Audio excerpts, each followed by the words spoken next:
Bonsoir à tous et à toutes pour cette présentation du Tour d'Auvergne cycliste New Look 2014. Je vais tout de suite laisser la parole à Pierre Pouillet et Frédéric Baudichon, donc maire de Châtel-Guyon, qui nous accueillent ce soir. Bon, ça y est, oui, ça marche. D'abord, bienvenue à Châtel. Moi, je suis ravi d'accueillir Pierre, et avec Émile Labbaye, d'accueillir cette épreuve à laquelle on tient tant. Lionel Chauvin, adjoint au sport, va nous rejoindre également. On a contribué, ou en tout cas on a saisi la perche que nous a tendue Pierre il y a 4 ans déjà, pour relancer cette épreuve du Tour d'Auvergne, qui a connu ses heures de gloire et qui est en train à nouveau d'écrire des nouvelles pages de son histoire. On est ravis que depuis 4 ans, Châtel-Guyon soit la plaque tournante de cette épreuve, qu'elle en soit la ville de départ et la ville d'arrivée. On est prêt à partager ces fonctions-là, mais voilà, on tient à ce que effectivement soit le départ, soit l'arrivée reste le temps que Pierre et l'équipe des organisateurs le souhaitera, et le temps qu'on sera à la hauteur de leurs exigences. Reste une ville associée au Tour d'Auvergne. C'est une épreuve populaire, c'est une épreuve sportive avec une belle qualité d'événement. C'est une épreuve qui permet à la population, aux touristes, aux curistes de voir bien sûr des sportifs de meilleur niveau chaque année, et puis d'associer tous les bénévoles que vous êtes pour la plupart d'entre vous. Je pense aux motards, je pense évidemment aux motards de la gendarmerie, je pense à la presse en général, et puis à tous les clubs cyclistes qu'on associe à chacune des étapes, avec notamment le club de cyclistes de Châtel, un des plus jeunes clubs, puisqu'il a été créé il y a 5 ou 6 ans par Émile Labbaye, qui est maintenant vice-président du comité d'Auvergne, mon cher président. Donc voilà, on est très heureux avec Lionel Chauvin, avec toute l'équipe des sports de Châtel, d'accueillir, et on sera évidemment prêt le 25 juillet pour le départ de cette épreuve qui monte encore en gamme, si j'ai bien compris, qui a un jour de moins, mais qui a de la qualité en plus. Mais ça, c'est le travail que tu vas faire maintenant en nous présentant l'épreuve. À nouveau, bienvenue à Châtel aujourd'hui. Merci aux médias d'en faire l'écho. Et puis Yves Rabot, du 25 au 27 juillet en Auvergne, évidemment, comme chaque année. Merci beaucoup, merci. Et je repasse la parole à notre speaker. Alors, avant de parler de 2014, nous allons vous proposer un petit rétro. On va revenir à juillet 2013 pour revenir donc sur cette 4e édition qui avait lieu du 24 au 27 juillet.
Voilà pour le résumé donc de cette édition 2013 et nous allons avec Jacques Dupré désormais vous parler de cette édition 2014. On va prendre le deuxième micro, Jacques.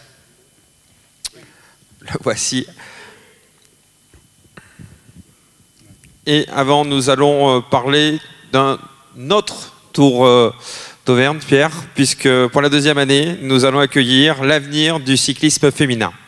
Oui, eh bien, cette année, nous confirmons l'essai, puisque nous avions l'année dernière fait un premier jet en recevant 40 cyclistes de toute la France qui venaient des comités régionaux, qui étaient encadrés par leurs conseillers techniques et sportifs, et qui reviennent cette année, sur leur demande, monter cette épreuve pour les minimes cadettes. Et ces minimes cadettes vont revenir de toute la France, à travers les comités régionaux, sur un programme qui est basé autour du Tour d'Auvergne, puisque le 25 juillet, elles feront un contre-la-montre individuel sur le site de Châtel-Guyon. Le samedi, sous la responsabilité de notre CTS régional, il y aura un stage à Clermatin qui parlera aussi bien du technique, du sportif, du nutritif, tout ce qui est l'approche de la haute compétition, qui sera fait donc dans le cadre de Clermatin, à Saint-Tour-les-Roches. Et puis le 27 juillet, en prologue du final du Tour d'Auvergne, eh bien, il y aura une épreuve en ligne de 60 km qui sera proposée et qui permettra au nombreux public que nous verrons arriver à Châtel, comme nous avons vu l'année dernière, de pouvoir se régaler au contact de nos jeunes filles qui sont particulièrement performantes puisqu'elles viennent de toute la France.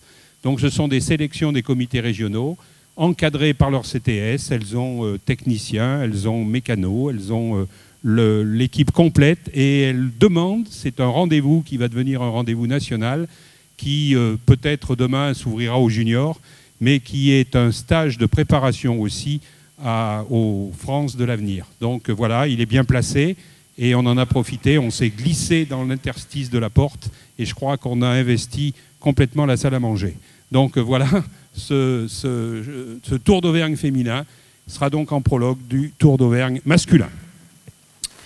Merci Pierre. Et avec Jacques, nous allons donc parler de l'édition 2014. Alors première chose, peut-être rappeler que le Tour passe de 5 jours à 3 jours et donner une explication concernant ce changement, puisqu'on était élite régionale et on passe élite nationale, donc il faut faire ses gammes et redescendre sur 3 jours. C'est bien ça, Jacques? Voilà, la réglementation fédérale indique qu'une épreuve qui passe au niveau national ne peut excéder 3 jours.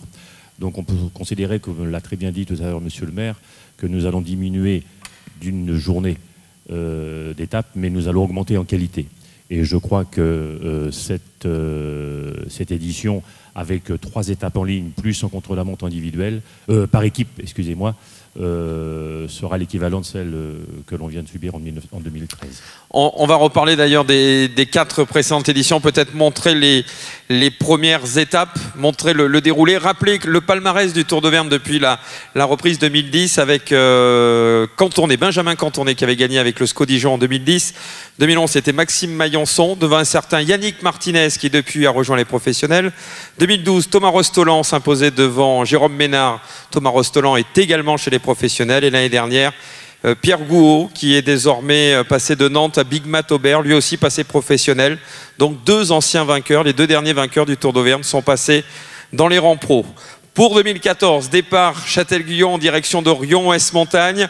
Ali, pays des moulins à vent et des éoliennes, nous en reparlerons en détail dans quelques instants. Ce sera pour l'étape du samedi avec le désormais traditionnel pas de Pérol. Ce sera l'étape reine entre le Cantal et la Haute-Loire. Dimanche matin, un contre-la-montre par équipe à Issoire, d'où nous repartirons à la mi-journée en direction de Châtel-Guyon. Voilà en ce qui concerne ce tracé. Jacques, il était difficile sur 3 jours de partir dans les 4 départements. L'Allier, on va dire, va faire l'impasse sur 2014, mais l'Allier a tellement donné depuis 2010. Voilà, elle va faire l'impasse en 2014 pour mieux revenir en 2015. Voilà en ce qui concerne donc ce tracé. Et la première étape, longue de 169 km, partira le vendredi 25 juillet donc de Châtel-Guyon avec le premier point chaud aux Ancises. Nous aurons ensuite le premier classement de la montagne du côté de Saint-Jacques d'Ambure. Nous aurons le passage à Cisterne-la-Forêt. Vous pouvez voir le dénivelé positif 2500 mètres sur la journée, le GPM d'Avès de la Tour d'Auvergne, le passage du côté de Saint-Genès et puis le final Condat, une courte descente avant la remontée sur Yon-Esmontagne, étape de 169 km.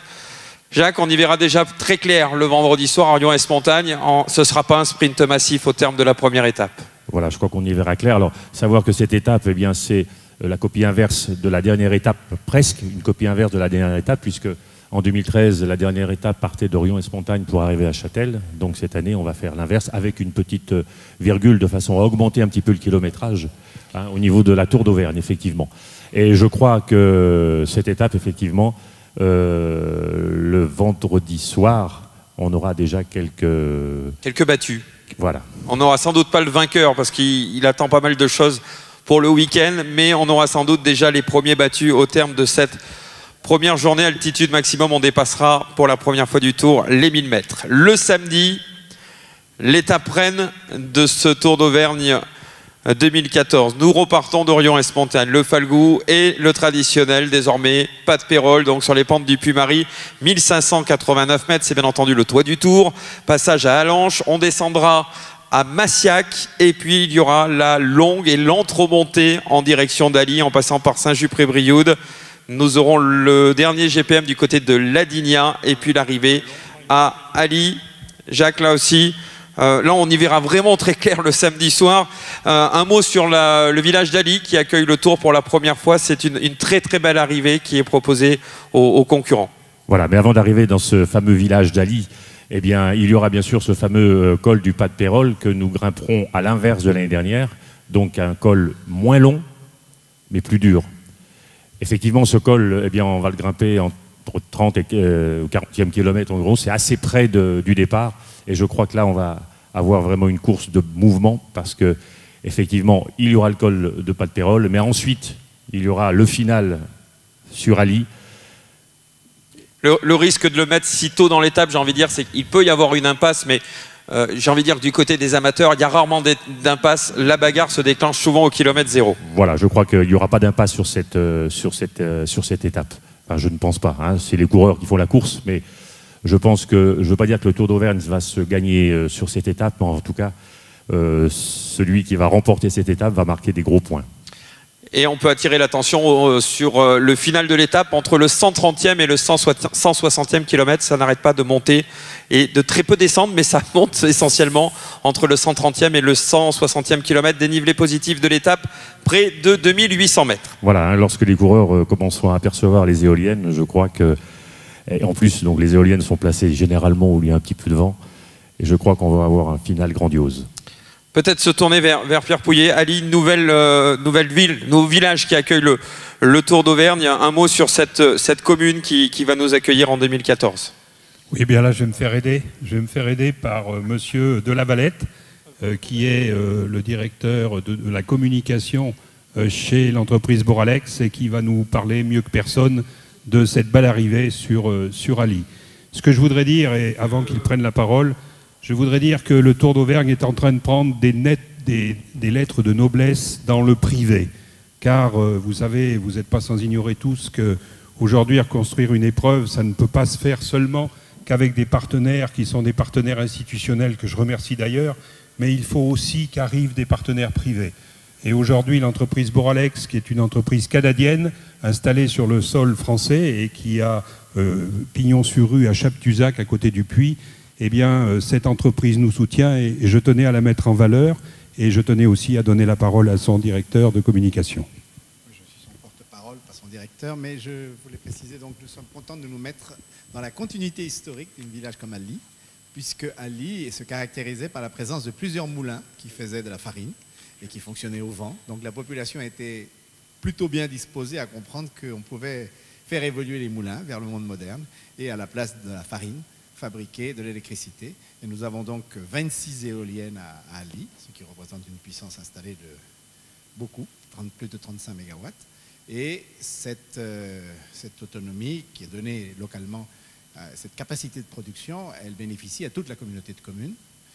Nous avons la certitude que ça va faire école, que d'autres communes pourront être intéressées, surtout les petites communes rurales. Et c'est pour nous donc une fierté que d'accueillir pour la première fois sur un site éolien un tour cycliste, parce qu'il y a quelque part une correspondance entre le souffle que demande le pédaler et le fait que le vent permet de fabriquer de l'énergie. Bon, Boralex, en quelques mots quand même, je voudrais le dire. Boralex est une société donc canadienne qui gère plus de 650 MW de puissance installée aux États-Unis, au Québec et en France, qui a décidé de s'implanter en France après avoir été créé en Amérique. Et ce sont des Canadiens francophones, des Québécois, qui croient que la France vaut la peine d'investir et qui investissent des fonds privés pour le développement de l'énergie renouvelable en France. Elle est présente dans l'hydroélectrique, dans l'éolien et dans le solaire. Toutes les énergies renouvelables, c'est la spécificité de Boralex. Et nous avons l'espoir de développer encore 250 MW supplémentaires dans les prochaines années, d'ici 2015. Et de trouver d'autres communes qui, comme Ali, sont prêtes à accueillir, avec leurs élus, cette nouvelle forme de renouvellement de la capacité industrielle française. Voilà. Oui, eh bien, je vous remercie beaucoup de cette présentation. Ce que je voudrais dire, c'est que j'ai été particulièrement surpris de la manière dont une entreprise étrangère, une entreprise canadienne, a pu venir nous soutenir et simplement sur la vision de notre épreuve et sur le contact qu'elle a éprouvé à travers les vidéos qu'on leur a fait passer. Et ils ont cru en nous et je suis ravi d'être soutenu par cette entreprise. Le Canada, c'est un peu la France. Je voulais préciser une chose qui est quand même très importante. Nous avons donc, c'est une entreprise canadienne et les fonds viennent du Canada. Mais par contre, tous les salariés de Boralex France sont des Français. Il y en a une cinquantaine. Moi-même, je suis français. Je suis originaire d'une petite ville à côté d'Ally qui s'appelle Chastel, qui est à 10 km d'Ally. Et ils ont eu à cœur de recruter des techniciens dans la région Auvergne. Tous les emplois ont été créés dans la région. Et c'est la politique de Boralex, c'est de s'implanter en s'appuyant sur le local et sur les énergies et les disponibilités locales. Nous formons les techniciens sur place. Nous avons un centre technique à Chassepuzac qui rayonne dans toute la région Auvergne et qui va au-delà, même dans le Cher et dans les différentes directions dans l'Ardèche. Le but est évidemment de s'intégrer totalement à la communauté française et non pas de fonctionner comme des étrangers qui viennent débarquer. C'est l'argent qui vient du Canada. Ça prouve qu'il y a des gens qui pensent qu'il est rentable d'investir en France. Merci de ces précisions qui méritent des applaudissements parce que quand une épreuve peut mettre en valeur une entreprise qui est tournée aussi vers la région, eh bien, je suis ravi et je suis ravi que le sport puisse permettre de telles mises en avant. Donc on va continuer, on va poursuivre notre découverte du parcours de l'année prochaine. Et là, nous arrivons à Issoire. Dimanche matin, avec un contre-la-montre par équipe de 29 km. C'est bien ça, Jacques? J'ai pas dit de bêtises? 28 km, hein, on a perdu 1 kilomètre. Voilà, 28 km contre la montre relativement plat dans la première partie, avant une bosse dans le final. Voilà, je crois que tu connais peut-être mieux que moi ce circuit. C'est un circuit qui est totalement propice à un contre-la-montre par équipe, hein, malgré une petite difficulté, mais qui va se négocier parfaitement. Je crois que ça sera également une belle demi-étape.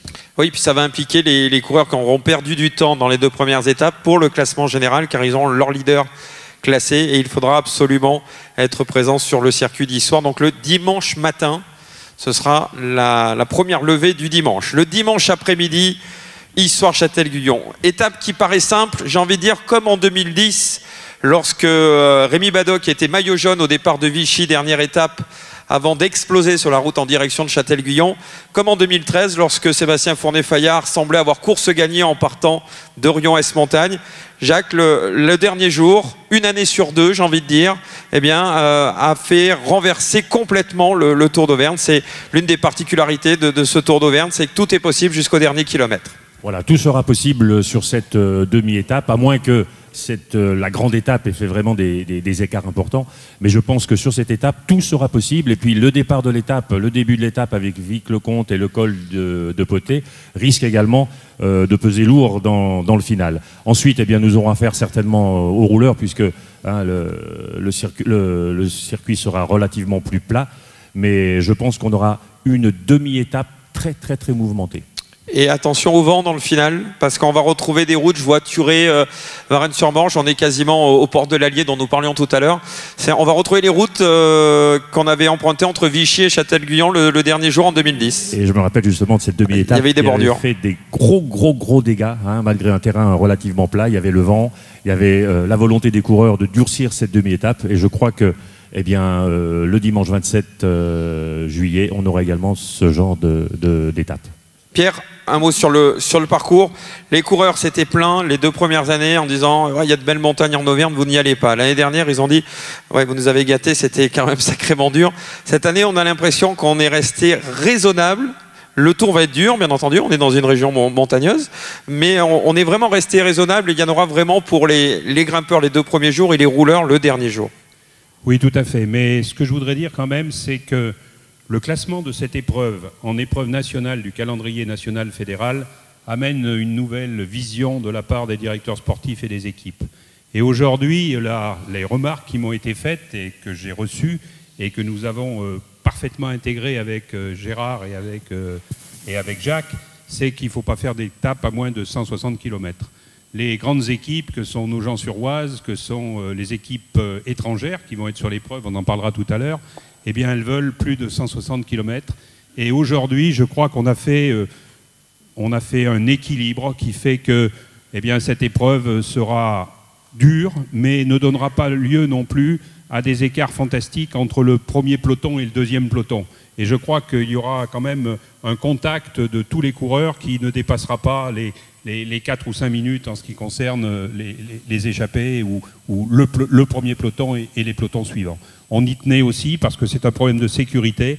On ne peut pas, au-delà d'un quart d'heure, couvrir l'événement, hein, couvrir la course de manière totale en sécurité. Et on a veillé à ça et je pense qu'avec les équipes que nous aurons, eh bien, tout rentrera dans un quart d'heure d'écart entre le premier et le dernier du dernier peloton. Et puis rappeler, on avait eu, je me rappelle, la conversation avec Pierre Bourduche du Journal La Montagne, que je salue, qui est présent dans la salle. Rappeler que le mois d'août, c'est le mois des stagiaires chez les professionnels. Et Jacques, c'est une belle préparation pour ceux qui seront stagiaires au mois d'août, qui partiront sur le Tour du Limousin, sur la Polynormande, sur des choses comme ça. Ce sera vraiment les derniers préparatifs, la révision avant de rentrer chez les professionnels. Voilà, je crois vraiment que nous avons dans le calendrier, bien sûr, cette année, on va tomber en même temps que le final du Tour de France. Hein, donc ça sera vraiment du vélo à 100%. Et effectivement, ce Tour d'Auvergne avec ce profil eh bien, va vraiment servir à faire exploser certains jeunes qu'on retrouvera certainement, comme tu l'as dit tout à l'heure, je crois, dans les rangs professionnels. Nous allons continuer cette présentation. Jacques, oui, oui, je voulais simplement revenir sur l'arrivée à Châtel. Tout à l'heure, monsieur le maire disait que vous étiez prêt à partager l'arrivée, le départ. Je crois que l'arrivée à Châtel, c'est notre Champs-Élysées pour nous. Hein, je crois quand on voit le monde qu'il y avait l'année passée, Pierre, effectivement, je crois que cette ligne d'arrivée à la Mougnaude, eh bien, nous, on aimerait bien la conserver. Allez, on va continuer à parler des maillots partenaires. Les maillots donc distinctifs, le traditionnel maillot jaune pour le leader du classement général, parrainé par la ville de Châtel-Guyon. Le maillot vert, c'est le classement des sprinteurs, parrainé par la ville d'Issoire. Le maillot de la montagne, avec Rion-Ouest Montagne. Le maillot blanc de meilleur espoir, avec le pays des moulins à vent, Ali. Le classement du plus combatif avec les établissements Boralex. Et puis le classement par équipe, ce sera le Crédit Mutuel, les casquettes jaunes de leader. Donc on repart, Pierre, sur 5 maillots. Les 4 maillots traditionnels, j'ai envie de dire, plus la combativité. Oui, alors, tant qu'on est au maillot, je voudrais qu'on parle aussi des villes qui nous soutiennent et qui nous supportent sur cette épreuve au niveau financier et sur tous les apports techniques sur les lignes d'arrivée et sur la sécurité aux abords des villes. Et je voudrais la saluer à la suite de Jacques, mais vraiment saluer vraiment du fond du cœur cette bonne ville de Châtel-Guyon qui a été eh bien, au départ de ce Tour d'Auvergne et qui est aujourd'hui, comme l'a dit Jacques, et je reprends le mot, le Champs-Élysées du Tour d'Auvergne. Je crois que Châtel-Guyon est vraiment un support et tant que le Tour d'Auvergne sera managé par l'équipe en place, eh bien, dans la mesure où monsieur le maire nous le permettra, eh bien, nous viendrons à Châtel parce que le public y est fidèle. On a des circuits qui sont magnifiques autour de Châtel et puis en plus, chaque fois que nous arrivons à Châtel, eh bien, c'est une vraie fête et comme la fête avait eu lieu l'année dernière à Aubière, nous la retrouvons chaque année à Châtel-Guyon. Je voudrais également remercier la ville d'Issoire. Cette année, ce n'était pas simple d'organiser le Tour d'Auvergne parce qu'il y avait des élections et il pouvait y avoir des changements de majorité, ce qui fut le cas sur 2 villes qui nous accueillent. Et je remercie les nouvelles équipes qui nous ont fait confiance et qui vont accueillir le Tour d'Auvergne, à savoir la ville d'Issoire et la ville d'Orion-Est-Montagne. J'ai déjà parlé d'Ali et de Ali Mercœur et je ne reviendrai pas dessus, de l'entreprise Boralex qui nous a aidés. Mais le Tour d'Auvergne aujourd'hui, eh bien, 60% de son budget est le fruit du partenariat des villes et du crédit du conseil régional qui nous soutient de manière très forte au cours de cette année, plus fort que les années précédentes, et 40% de partenaires privés. Et je viens d'apprendre, on vient de me glisser dans l'oreille qu'un nouveau partenaire privé nous rejoint, c'est la société SOR. Vous n'allez pas le voir sur les partenaires qui sont affichés sur la slide suivante, mais il faut savoir que la SOR était au départ du Tour d'Auvergne, a eu des mutations à l'interne et des restructurations, et aujourd'hui recroît au Tour d'Auvergne et nous en sommes ravis. Donc merci à la SOR qui nous rejoint. Voilà.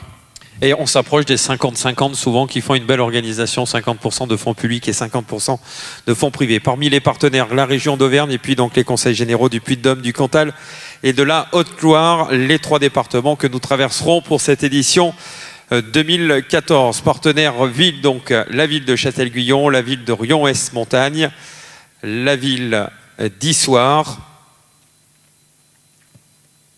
la ville d'Ali dont nous parlions tout à l'heure. Voilà donc les 4... Ali Mercœur. Ali Mercœur, voilà. Je vais apprendre tout ça pour le 25 juillet. Et puis nous avons donc les partenaires privés, Boralex, donc créatrice d'énergie. Ça va bien avec le maillot de la combativité, car il faut de l'énergie pour être combatif, notamment sur un Tour d'Auvergne. Et puis, j'ai envie de dire, les partenaires traditionnels, le centre commercial Auchan, le Crédit Mutuel, Jeff de Bruges, Auvergnat Cola, bien entendu, le casino de Châtel-Guyon, les eaux de Volvic. J'en oublie avec, bien entendu, les partenaires médias avec France 3 Auvergne, le journal de la montagne, Vélo Racing News, le Summer Hebdo et RVA. Histoire Sonorisation, la société Acodis, et puis du côté des véhicules, ce sera Opel et BMW. Je pense avoir oublié personne. Si, Honnête Nettoyage. Et justement, je voudrais parler d'Honnête Nettoyage, qui devient un partenaire très fort du Tour d'Auvergne, puisqu'il va s'occuper de tout ce qui est traçage du signal des parcours du Tour d'Auvergne. C'est une économie pour l'organisateur qui est prise en charge par la société.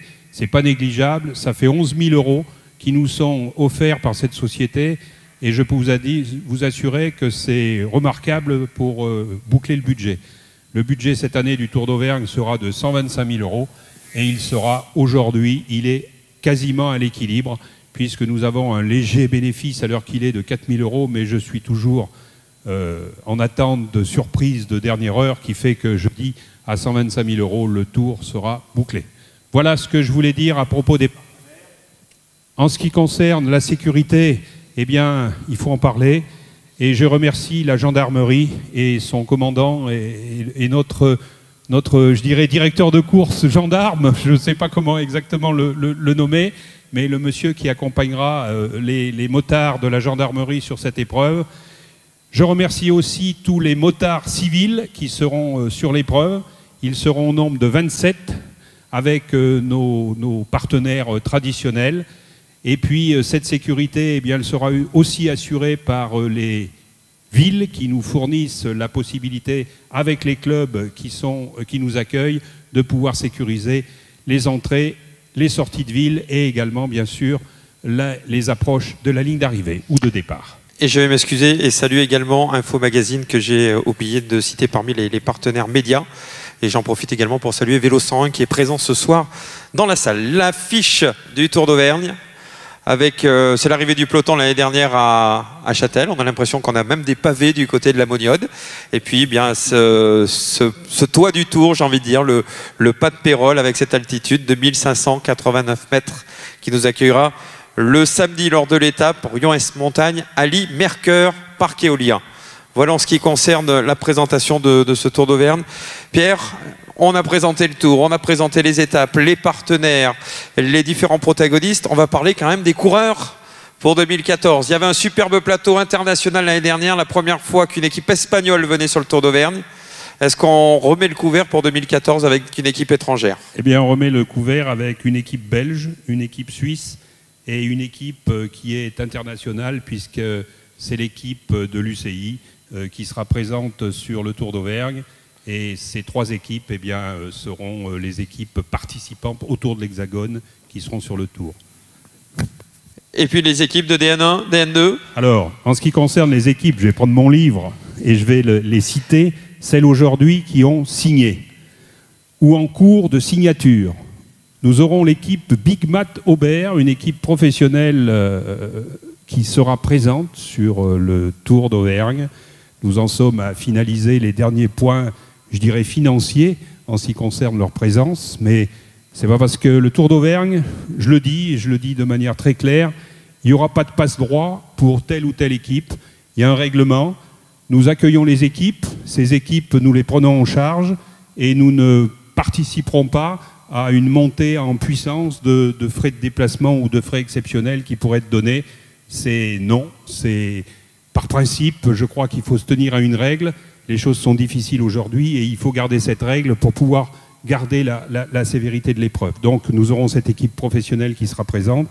Ensuite, les grandes équipes seront là, Nogent, Dijon, bien sûr, le team Proimo, Nicolas Roux.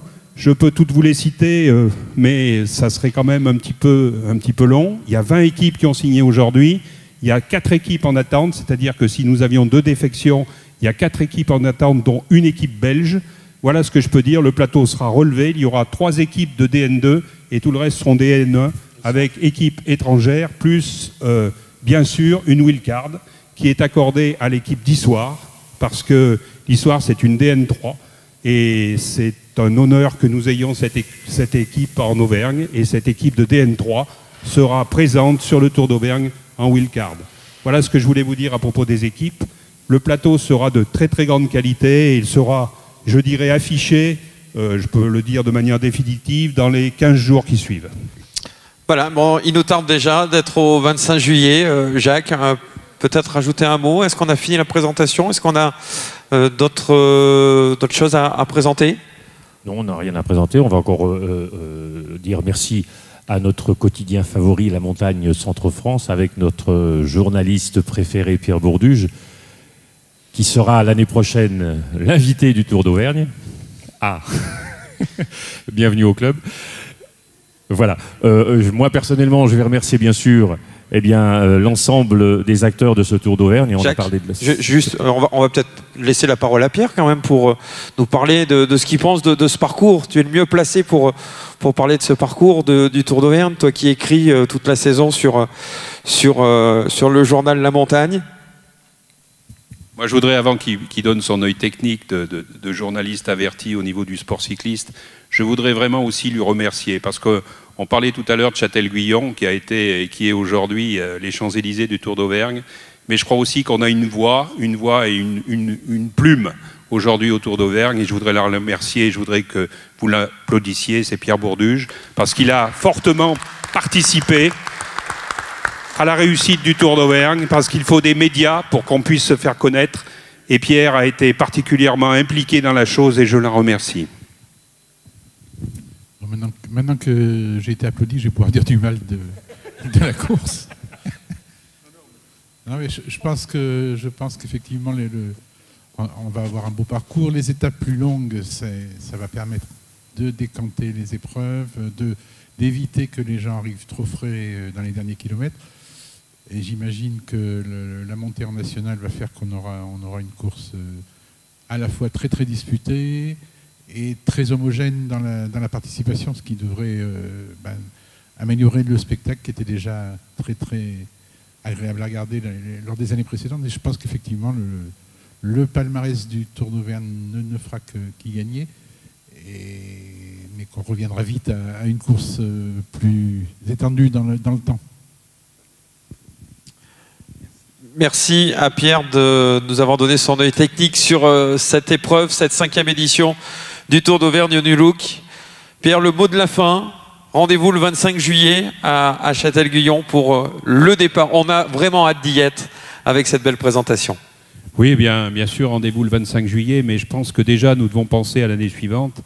Et je peux vous dire que cette année, c'est le passage obligé, on passe le bac, on fait 3 étapes, mais l'année prochaine, on est en fac, on fera 4 étapes. Voilà. Merci d'être venu et de votre présence.